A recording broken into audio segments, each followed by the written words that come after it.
thank you everyone for coming, and thank you for inviting me here. I'm pleased that you say so many nice things about me. I don't think I'm that special, but yeah.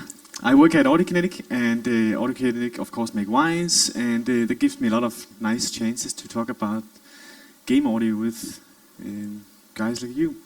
And I'm an education content developer at Audiokinetic, meaning that I do content stuff that helps people understand wise. For example, I have a show called 1 Minute Wise. How many have seen 1 Minute Wise? Fantastic. Yes. Great. Okay. And but these days I'm mostly also a lead team trainer, meaning that I go to studios that use wise, teach them how to use wise in a better way, talk about the workflows. We look at the games, see how they could use wise differently, and maybe if there's features they missed and so on. So I try to help them on the journey and better leverage wise. Yeah. Next slide. Yes. Perfect. Great. So just a quick agenda, because there's going to be a few things here. I'm just going to start by talking about the concept and benefits. This is going to be a bit non-wise stuff, just to get the understanding ready for 3D audio, those kind of things.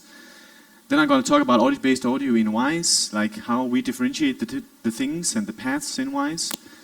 And I have a quick video, a waterfall case study that we can, so we have something to see. It might not reflect so well because I recorded it with headphone spatialization, the speakers, right? So let's see how it goes. And then there's a Q&A, and you're welcome to ask anything else about wise. So yeah.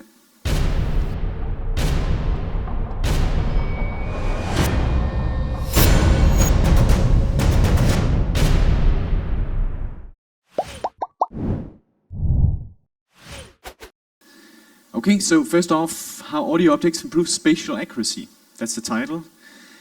Audio objects is a word that has been used before many other things in audio, game audio productions, right? But what I'm referring to is basically also many of these other terms, like audio-based audio is what we call it often, or binauralization, or 3D audio, HRTF rendering. Some call it also spatial audio. But that might be a dangerous term because it can also mean something completely different. So I won't refer to it as spatial audio, but mostly like object-based audio or maybe 3D audio. So just to quickly ask, how many of you have experienced maybe 3D audio or HRTF? Yeah? Show of hands? Yeah? Okay, at least some. Cool. Okay, so why talk about this? Well, it's important, I think, to embrace new technologies. And especially with WISE, we try to pioneer how we accommodate the new features, like is there new technology coming ahead? We're trying to build solutions so you can not only leverage the features, but also you can clearly profile the features, like get an essay to what's happening and such. So the big thing about today, our object-based audio, is of course 3D audio. This is an image from PlayStation video. So what is 3D audio? Well, 3D audio is positioning sounds and binauralizing sounds around your head with a headset on. So it sounds more realistic where it's coming from, right? So if you have a sound behind you, there will be certain body properties that will reflect how the sound will come from behind. And therefore this 3D audio process will filter that. And basically it uses something called, I'm not going to go too deep into this. This is university stuff. But HRTF, head-related transfer function, that's basically the rendering that results in 3D audio in the end. And you can see it uses the diffraction and reflection properties of the head, pinna, torso, and so on to better represent how would sounds really sound like if they were behind. Because if you have a headset on and just pan sounds, and they get behind you or above, that it's not really, you need some kind of filtering to represent the ear and the shoulder, how it would sound like that.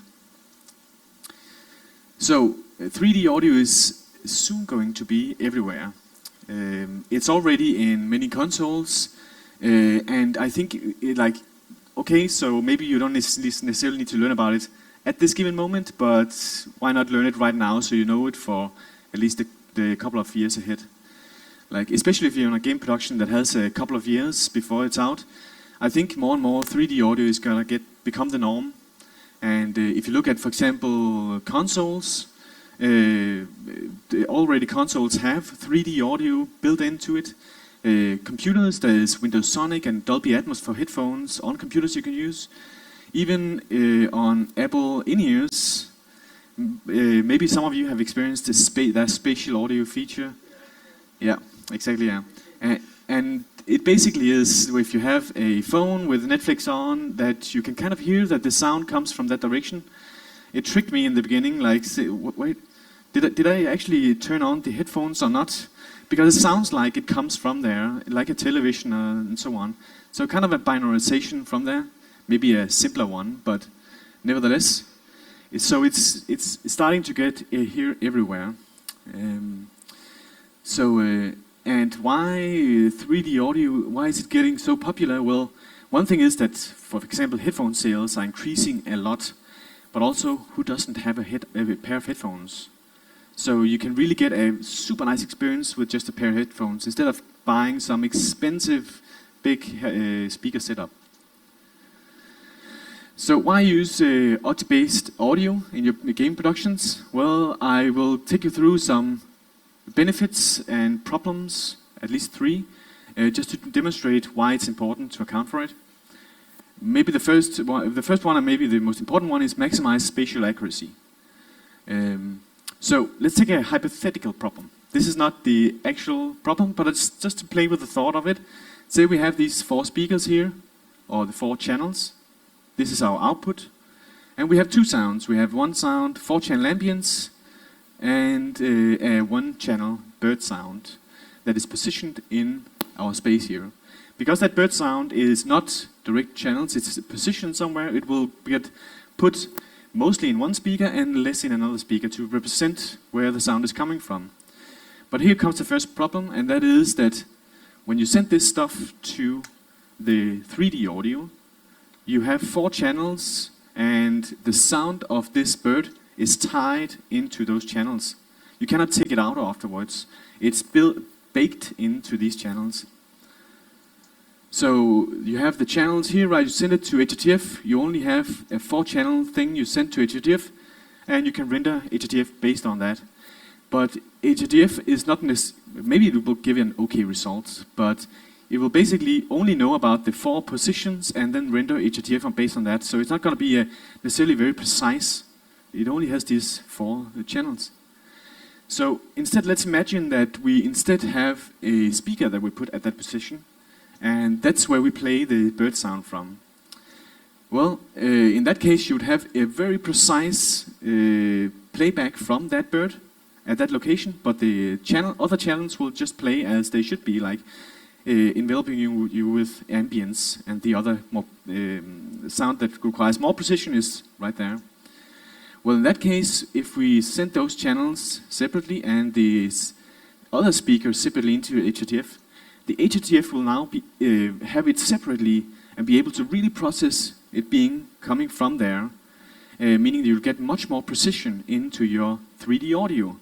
You'll not be restricted by a resolution of 4 channels. You'll have this put infinitely like in a scalable. What it's just with this direction, I will account for that.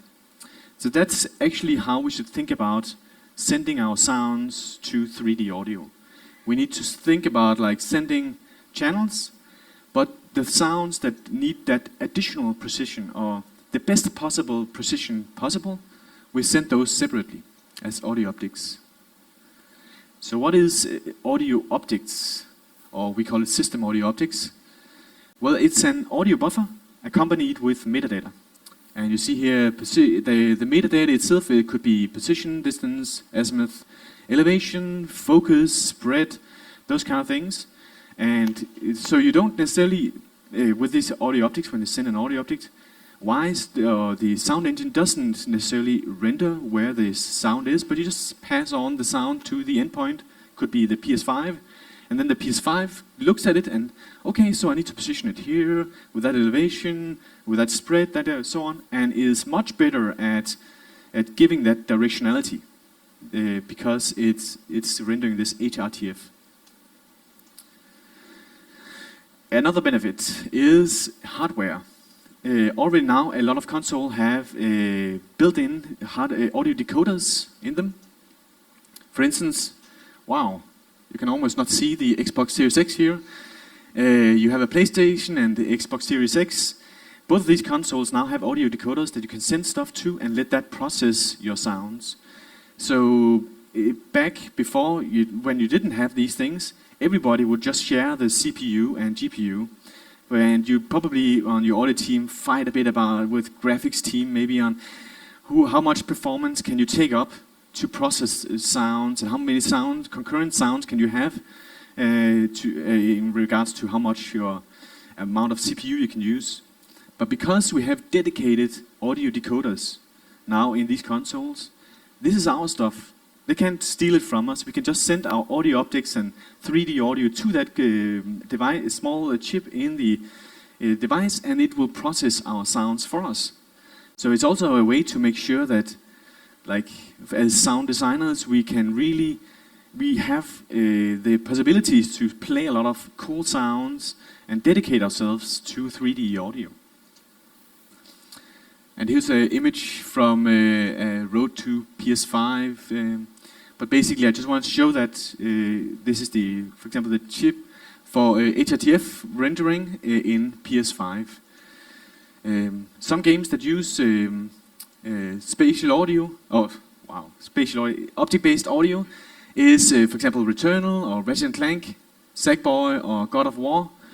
You can see all of these are on PS5, but also this Returnal also can be experienced on PC with object-based audio, 3D audio.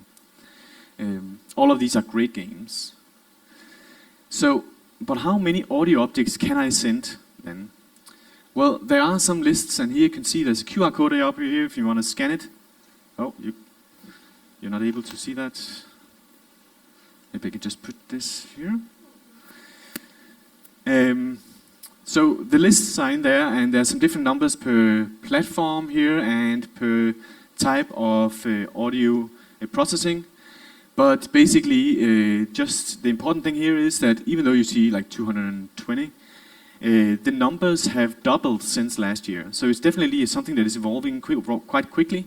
And all of these objects, when you send objects, they are going to be processed by for example here, PS5, the audio decoder in the console. So you're kind of getting free processing of your audio if you leverage these audio optics. And here's an example from Wise where you can also monitor how many available system audio optics you have, 111, and I'm just at this point using 7. Third benefit, author wants for all outputs. Well, it's also important that, let's go to this slide actually. When you do the mix in the end, often there's a saying like best possible way to ensure a good mix is to addition it, of course. But what if you have both a stereo target, you have a 5.1 target, 0.14 target as well? You gotta mix a lot of times, right? So what most, and not uncommon to do, is that you take the highest version here, maybe 0.1.4, and then you rely on the adaptability of the sound engine to downmix everything into a smaller format. But 7.1.4 is no longer the highest resolution. That's 3D audio. So you need to probably think about using 3D audio now for mixing, because it is the best possible resolution you can get, and the audio objects that you place will be like without resolution in a way. It will be placed exactly there. So now you have a new mix situation that you can use and then rely on this adaptability of the sound engine. Quickly, another way to understand it is also if you think about image file types. There's, for example, JPG, which, you know, if you can see the small bubbles here, or I can see you can kind of see the thing, but it looks like a small dot here, small dot, but as you drag it up, you can clearly see that there's edges around on the sphere. But audio optics is kind of like vector graphics. the thing you use for posters and such, you can drag it up infinitely and it will still produce the best possible output available. So, yeah, mix in the end with your audio, 3D audio, and in the end just scale out to any other output configuration. Quickly summarizing on the theory itself, or concept about it. Based audio is a way to deliver audio along with metadata to the endpoint. For the output, it's the best way. It uses the best possible spatial precision. It gives you the ability to author once because you can just use that high fidelity format. It can be hardware accelerated. Opens the door to HRTF like 3D audio. But you should know that it will slightly color sounds because HRTF will place a sound on above you and so on, and in order to do that, it will filter the sound slightly. So you should still think about, is it all sounds I want to be HRTF'd or binauralized? Maybe it's not. Maybe not music, for example. But in case that you don't have audio optics, what happens then? Well, it's just going to fall back on channels, and channels is the thing that we've been using before 3D audio anyway. So you're not going to really lose anything. You're just going to get accommodate for 3D audio as well. Yes, so WISE audio pipeline, just quickly some examples from WISE here. How many of you know what WISE is? All right, most of you. Quickly, WISE is a audio middleware that you can hook up to your game, and you then have this separate environment you can see here with views where you can edit your audio and make sure you're in a sound designer environment instead of being in the game engine where there's a ton of other stuff you don't necessarily need to think about. Yeah, and maybe two stats to mention as well is also that every year over 1,000 titles are released with WISE, and 60% of the global AAA market is using WISE. So that's a good excuse to use WISE. So in WISE we divided up with 3 paths, and based on the output configuration they will tell back to WISE, okay, you can now use audio optics, for example. And here you can see the 3 paths like pass-through, spatial bed, audio optics. Pass-through is for the channel-based things that is not supposed to be spatialized. Spatial bed is the things that are, for example, ambisonic, the things that are supposed to be spatialized but are in channels instead. Could be ambience and such, but more the diffuse layers. And audio optics is the ones that require the additional amount of precision. So we leverage those by sending audio optics themselves with metadata on them. So that's how we differentiate these 3 things. And there's not like a better one of these.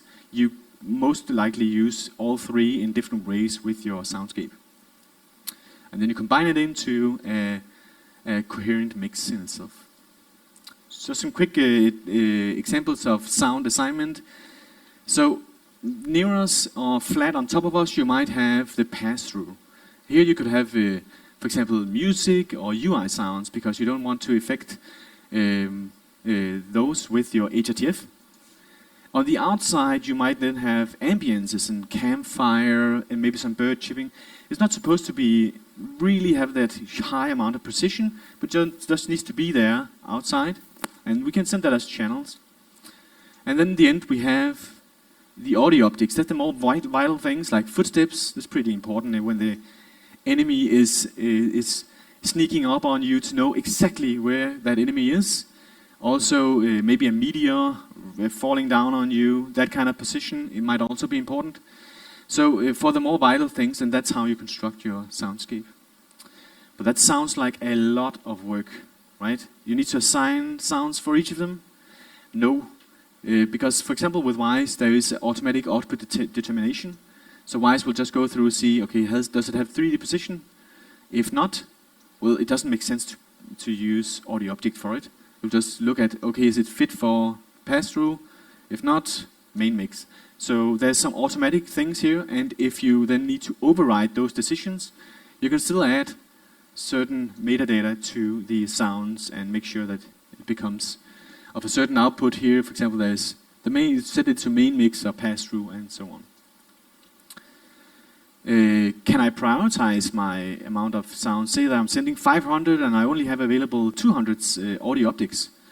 Well, it's a first come, first serve, unfortunately, and it's not something we can control, but we can still control kind of thing in-wise. On buses, we can add a plugin where you can set a limit to how many sounds pass through, and if you can set this limit to maybe 10, then if there's more than 10 sounds going through, the rest will become channel mix, right? So you can still do a few things, but you need to do some intelligent bus structuring in order to get the prioritization to work well. Demo time.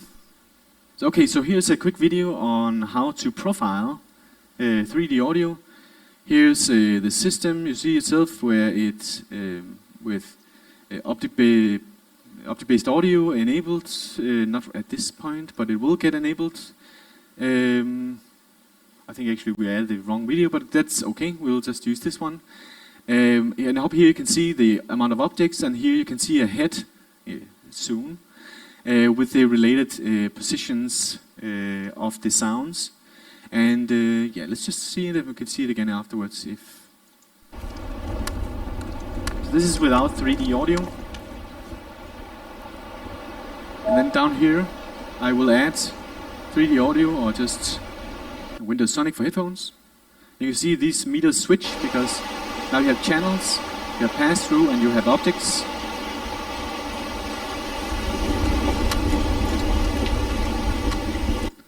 Oh, I just wanted to pause.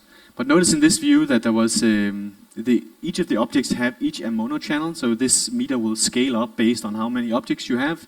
And on the head, when I play it again now, notice that when I go away and closer, there's a half sphere on top of the head that will reflect how much spread this sound spreads on the target. So you can kind of get an idea about that. Oh. Back, play.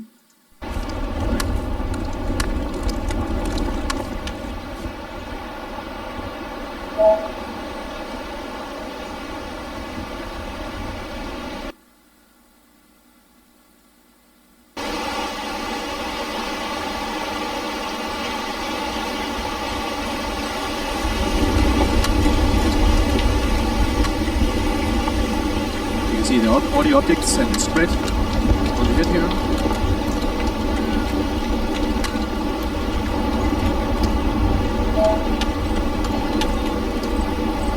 And I click some specific audio optics to monitor those in the view. At the same time I can see all the metadata here sent to the endpoint.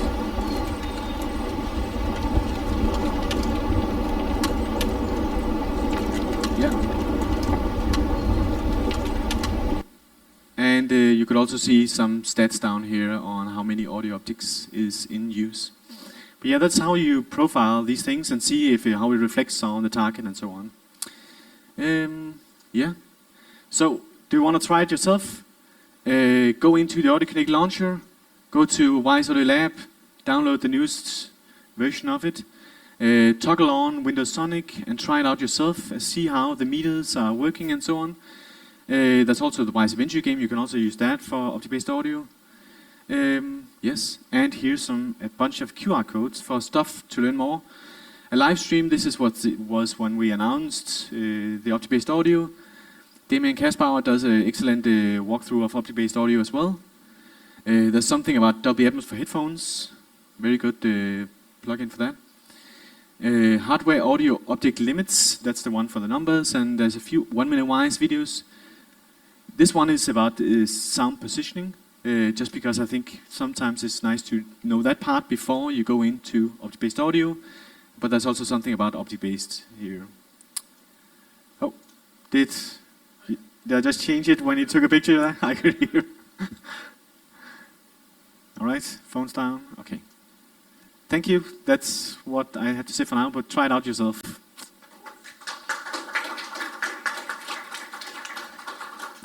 Thank you, Mats. It's been a great presentation. And does anybody have questions? Well, If you don't, I have. So, Mats, which format should the raw audio file for the audio object be? For the audio objects, well, the file you're talking about, like the file you import into Wise. Yeah, exactly. So all files in Wise are imported as WAV, one compressed PCM, because and the intention is that you have the best possible quality in Wise, and then you use the conversion settings in Wise to determine what's it going to be afterwards when you put it into the game. So that's not necessarily going to reflect in any way or change in any way with audio objects. The audio decoders is also going to be able to decode the formats as well. So it's the same procedure as previously as well. I mean, should it be mono, stereo? Oh yeah, sure. Good question.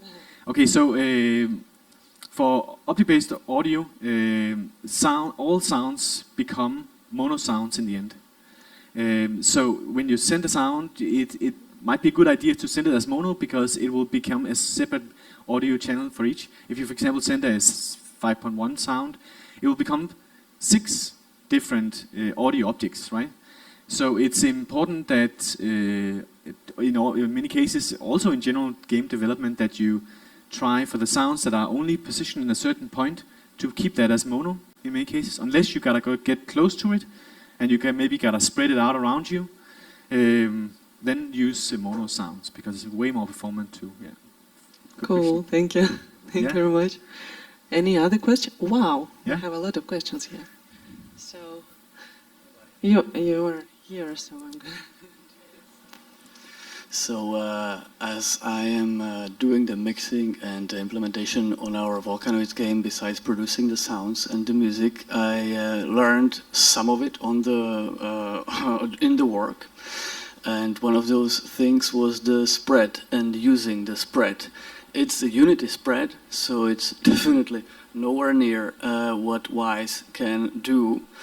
But I had a question. To my perception, it worked best to keep a very low spread value or almost none on sounds like gunshots or very like directionally important sounds, so that you like very precisely hear where it came from. And for example, I don't know, a looping machine that's somewhere around the place can have a larger spread because it's sort of like is there and engulfs you. Is it sort of how it's perceived correctly? Because well, okay, so regarding spread, what I see, what the most often use of spread is that you, if I have a stereo sound like this water bottle here, and I'm on a distance, I will have no spread on it, and both channels will play from that water bottle, because I need the directionality. But once I get close to it, maybe if it's a fireplace or something like that, then I want the channels to spread out. And with Wise, if you add spread, the channels themselves are also spread out accordingly to your output. So if it's maybe a fireplace of 4 channels, each 4 channels will proportionally spread out around you. And that gives often a nice representation of maybe ambience, for example, that can sometimes needs to be in a certain direction, but at other times needs to be all around you with the different channels. So doesn't sound like a mono sound just duplicated around you, but it spreads out each of the channels. So that's a very common technique to use, yeah. The only thing is that often in many games, like with spread, when you get close and it's based on distance, it's spherical, right? So with the closer, when you get closer here, also get closer for that direction, even though maybe there's a wall there, it will have that same amount of spread. And if you use Wise at any time and you want to do something different with that spread amount, you can use something called radial emitters in Wise. So you put several points and then you have several spheres that each is the amount of spread that you go into, you get more and more spread. But otherwise, if it's based on distance, yeah, it's a spherical or distance-based spread, yeah. Okay. But yeah, does it answer your question? Thank you, yeah, helped me. Cool. So I will ask a question. As you mentioned, since newer consoles have dedicated audio decoders, should we still convert sounds to other audio formats, or should we just keep it uncompressed PCM for the best? That's a really good question. I think we need to do a more deep dive into what kind of formats it would be and such, but yes, you still need to convert your sounds in order to, you would still do that, especially because and this is something I only learned actually a couple of years ago, because for example something like PCM, which is uncompressed, it takes up a huge amount of memory. So if you just send your sounds as they were to the game, you'll take up a ton of memory. But in the end, if you use something like 80 PCM, which is a third size of PCM, you're gonna, for most cases, get the exact same result. So it's only actually really rare that you need that really uncompressed thing. So both for memory reasons, but also for performance, I think many of the audio decoders do support some kind of decoding of the formats. There's soon going to be a blog post about this, that it will explain much better than I do. But yeah, you should still convert your audio. Yes. Thank you. Do you have any other questions, guys? I don't see. Well, I think we have time for another question. Yeah, right? Just a sec. So this is more philosophical one. Yeah. Coming from me. You said Sure. the sales of headphones are increasing, like the last years. Do you think there might be consequences to people's hearing, to people's health? That's a good question, and maybe that's not something I can necessarily answer, but it's going to be different how we hear stuff, and all of us are going with in-ears in, even in shopping malls and such. Exactly. But I think, so it's basically going to be much more of what we have in our ears all the time, and there's of course considerations like the listener fatigue we often talk about with music, that when we listen to stuff all the time, it's harder sometimes to be more keep attention for the thing you're listening to. But I don't necessarily know if it's going to affect badly in the hearing necessarily. That will be a question for someone else. Sounds optimistic enough. Yeah, but for many of these technologies, right? We just gotta follow the flow and see how well we can explore it.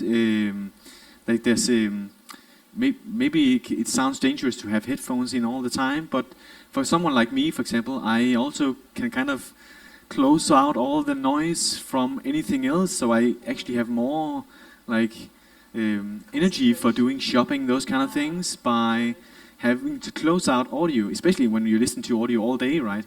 So I think there's some bad things, but also a lot of positive things from it. Cool, thank you so much. So, if you don't have any other questions, please give Mats a round of applause. Thank you so much.